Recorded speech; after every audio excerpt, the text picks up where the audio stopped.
अपनी माँ की आंखों में आंखें डालकर झूठ बोलने लगे हो तुम।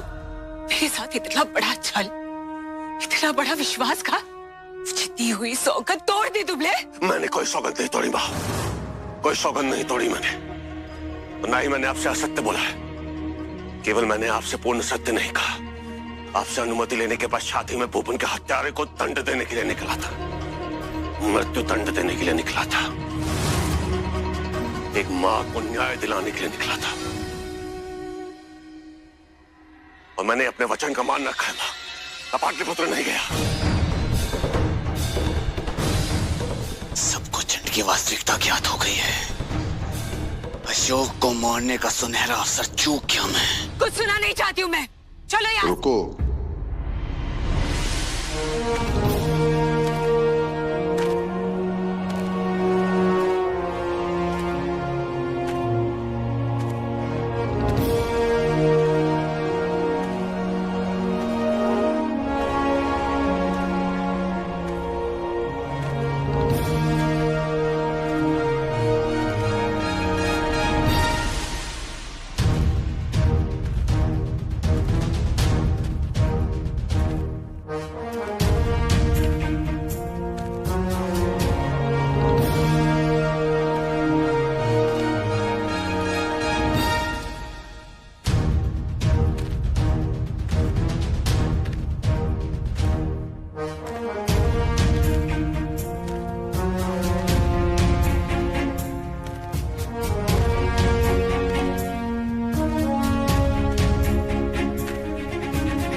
तुम्हें पाटलिपुत्र छोड़कर नहीं जाना चाहिए था धर्म। 10 वर्षों में मैं अपने पुत्र के व्यवहार को परिवर्तित नहीं कर पाई, उसे नहीं सुधार पाई मैंने। मुझे क्षमा कर।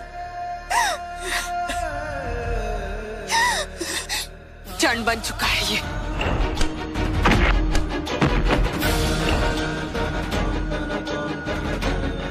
इसका हृदय पत्थर की भांति कठोर, संवेदनहीन बन चुका है, जिस पर मां की पीड़ा का, मां की अश्रु का कोई असर नहीं पड़ता, कोई प्रभाव नहीं पड़ता।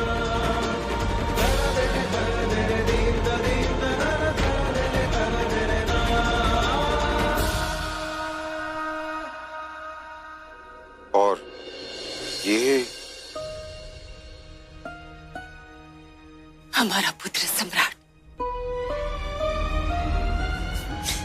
हमारा पुत्र वेट, राजकुमार वेट, मेरा पुत्र।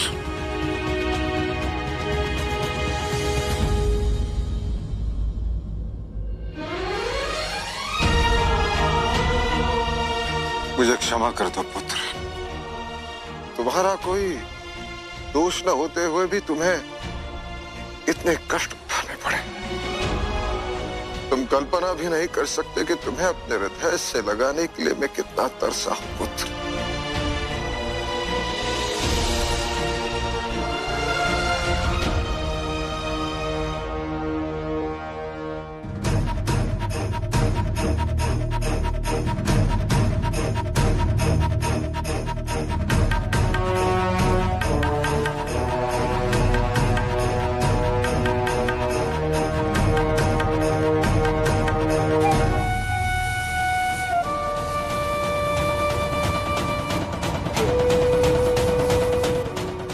महासंग्राम तो महासंगम में परिवर्तित हो गया।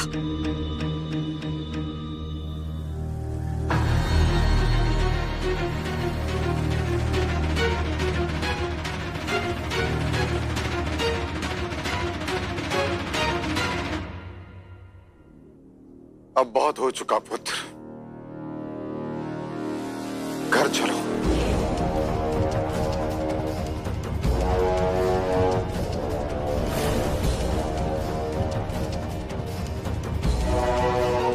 तुम मुझ पर कितने भी आघात कर लो, किंतु तुम्हारे धमनियों में मेरा ही रक्त बह रहा है। मेरे अंश हो तुम, और सदैव रहोगे।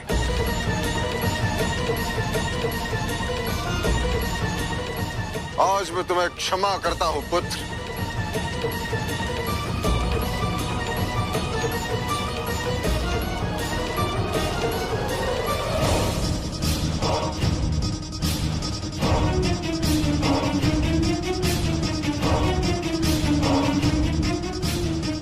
आपने मुझे भले ही क्षमा कर दिया, मैं आपको कभी क्षमा नहीं करूंगा।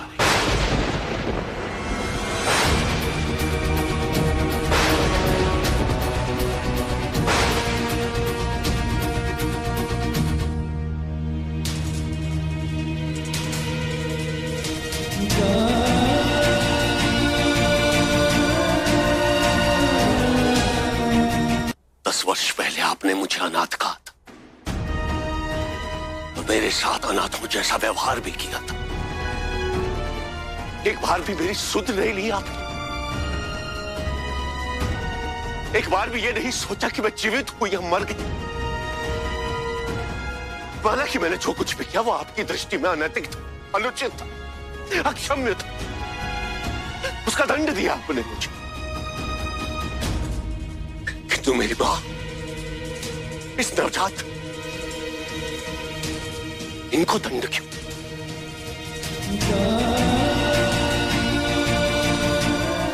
दस वर्ष पहले आपने मेरी मां को उनके पति और उनके पुत्र में से किसी एक का चयन करने का विकल्प दिया था। आज चयन मैं करूंगा। मैं पाटलिपुत्र नहीं जाऊंगा।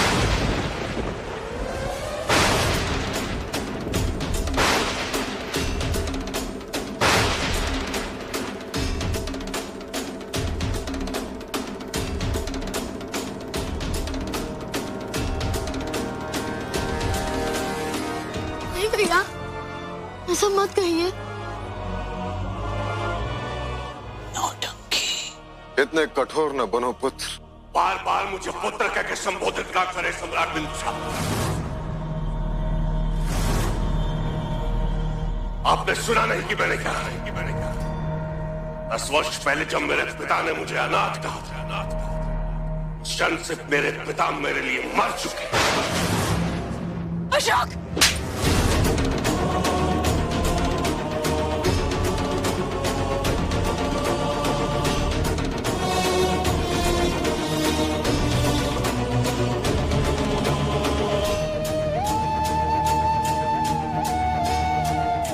आज से तुम्हारे साथ मेरा कोई संबंध नहीं।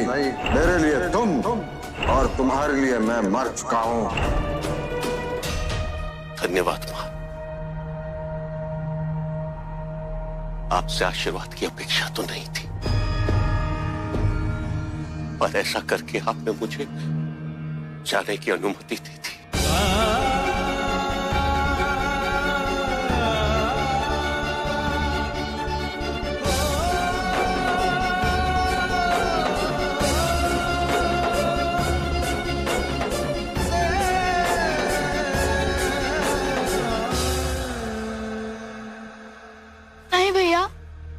छोड़कर मत जाइए, मैं आपके बिना नहीं रह सकता।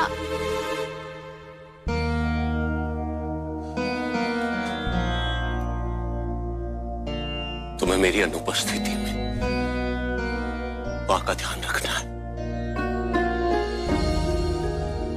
स्मरण है ना कि मैंने क्या कहा था? कि जब आप हमारे साथ ना हो तो मातृभूमि की रक्षा का दायित्व मेरा है।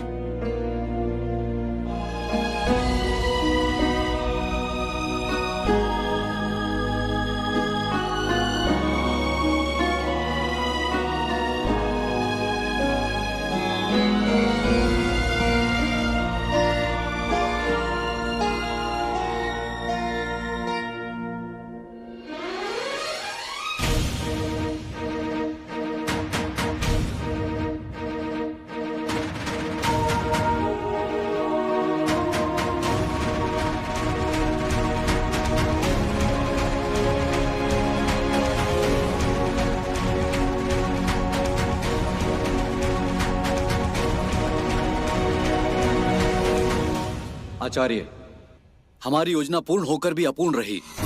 सम्राट स्वयं अशोक को अपने साथ पाटलिपुत्र ले जाने के लिए तैयार थे, पर राजकुमार अशोक है कि वो तो किसी भी पथ जाए, परंतु उसका गंतव्य खंड भारत का निर्माण है। यही उसकी नियति है और यही सत्य है श्रीपद। यह अशोक अपनी मां और अपनी मातृभूमि के बिना नहीं रह सकता है। वो शीघ्र लौटेगा।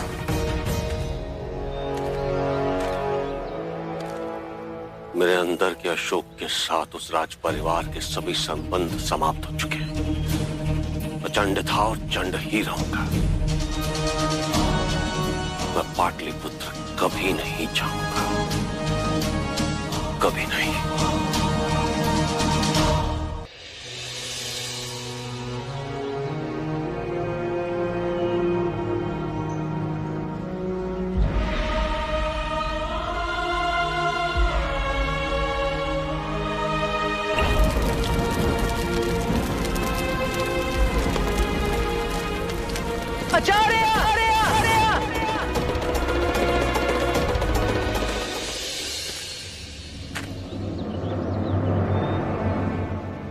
मुझे ज्ञात था आप भविष्य के। कितने वर्षों से तुम पाटलिपुत्र जाना चाहते थे, और जब अवसर मिला तो आवेश में आकर और क्रोध में आकर ठुकरा दिया। अब तो आभास हो रहा है कि तुम्हारे लिए आचार्य चाणक्य को दिया वचन और उनका स्वप्न महत्वपूर्ण नहीं रहा। व्यक्तिगत हो चुका है तुम्हारा यह संघर्ष। शेष सब भुला दिया है तुमने। कुछ नहीं भुला हूं मैं, कुछ भी नहीं। ना अपने गुरु के स्वप्न को, ना ही उनके हत्यारों को, और मैं ये भी नहीं भूला कि मेरी मां के साथ क्या हुआ था। और जो मैं कभी नहीं भूल सकता वो है मेरे पिता का दिया हुआ कटु वचन। 14 वर्ष का बालक था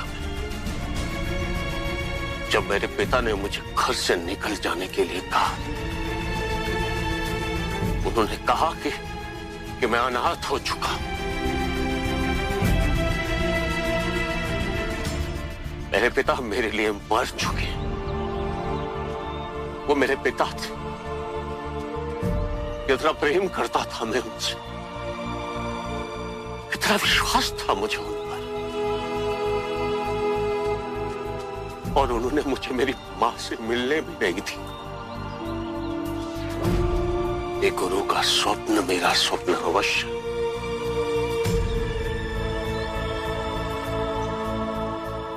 किंतु मुझे दंड मिला। मुझसे मेरे गुरु का स्वप्न पूर्ण करने का अधिकार छीन लिया गया। मुझे मेरे घर से निर्वासित कर दिया गया, यह कहकर कि मैं अनाथ हो चुका। उस क्षण मुझ पर क्या बीती होगी आप सोच भी नहीं सकते।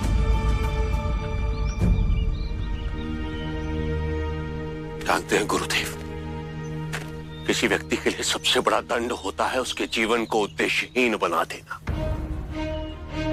एक दिन अचानक आके मुझसे कहते हैं सम्राट बिंदुसार कि चलो घर चलो, पाटलिपुत्र चलो। कितनी सरलता से कह दिया उन्होंने ये सब। उनके मुख पर पीड़ा नहीं थी, दुख नहीं था, पश्चाताप नहीं था। मुझसे कह दिया कि सब कुछ भुला दो। ना ही मैं कुछ भूला हूं और ना ही मैं भुला सकता हूं। तो उन्होंने मेरी मां के साथ किया, मेरे अनुज के साथ किया। बिना किसी अपराध के उन्हें दंड दिया। मैं तो 14 वर्ष का बालक था, अबोध था। तो वो तो एक सम्राट थे, परिपक्व थे। और सत्य का साथ देकर उन्होंने अक्षम्य अपराध किया। उसके लिए मैं उन्हें कभी क्षमा नहीं करूंगा। चंड हूं और हूं तो मनुष्य ही। मुझे भी पीड़ा होती, चोट लगती है। और जब कोई उस चोट पर औषधि लगाने के स्थान पर एक और घाव देता है तो मेरा हृदय ही नहीं, मेरी आत्मा भी छलनी हो जाती। मेरे जीवन की व्यथा यही है आचार्य कि मैं कुछ भी नहीं भूला। मेरे अंदर आज भी वो 14 वर्ष का बालक जीवित है, दुख का बोझ ढोता हुआ। किंतु तुम इस प्रकार टूट जाओगे तो अखंड भारत का स्वप्न बिखर जाएगा अशोक। और मेरे स्वप्न को मेरे अश्रु धूमिल नहीं कर सकते।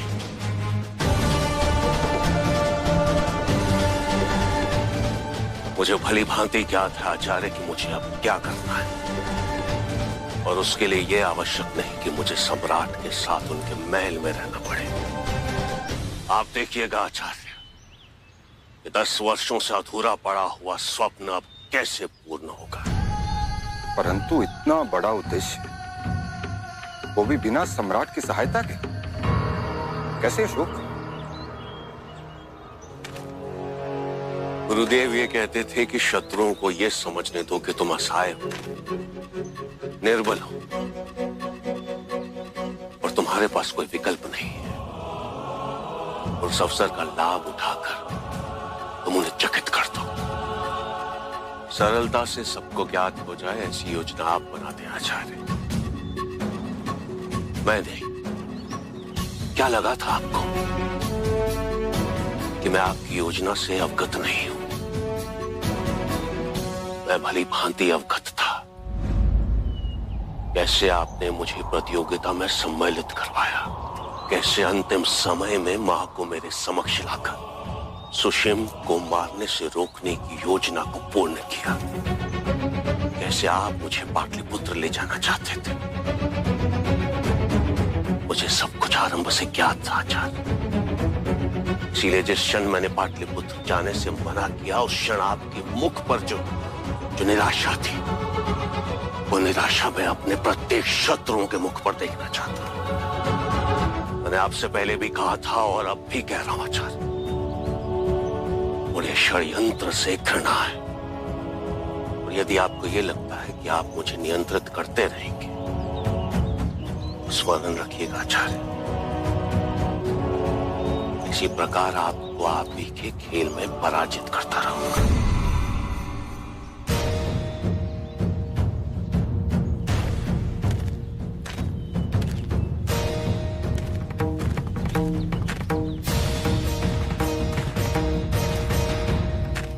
और आचार्य, मैं आपको ये वचन देता हूं कि जो प्रण मैंने लिया है वो शीघ्र ही पूर्ण होगा। इस पूर्णमासी से पूर्व उनमें से एक अपराधी को उसके कृत्यों का दंड अवश्य मिलेगा। यह प्रतिज्ञा है धर्मापुत्र की।